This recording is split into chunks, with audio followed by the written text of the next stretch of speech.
И здравейте хора! В още едно видео. Днес ще направя пак опенинг. Тук има две неща. Това на тая арена. Тук имам цялата арена. И тук ще вземе това и балона. И след това ще вземе това тук. И ще вземе неща от тук. Нека започваме. Първо ще вземе нещата от тук. Тук според мен лично това бомбар е по-добър. Взимаме честче. Ето, казах бомбара е по-добър. Взех бомбара и ми се паднаха трите малки скелечета след това.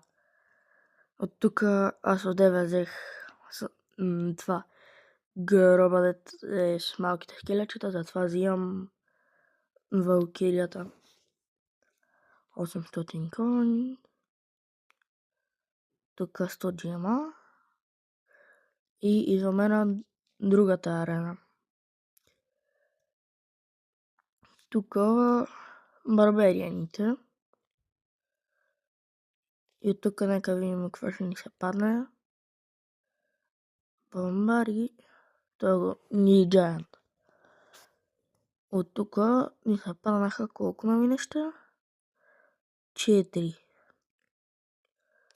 Нека сега ги апгрейдим и да видим дали ще си качим левела. Ето тук горе. Ето тук горе. Аз тук съм ви приготвил 2 съндъка.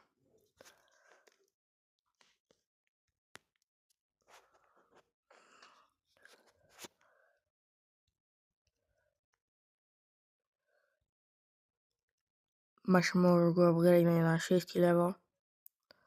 Не, 10. За него ми трябва 10 карти.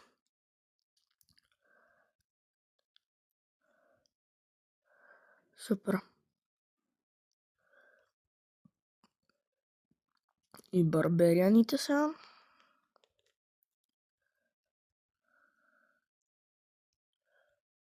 Ще ги апгрейднах на 5. А не, даже мога на 6. Yes. Те успях на 6. Yes. Отключихме Роял паса.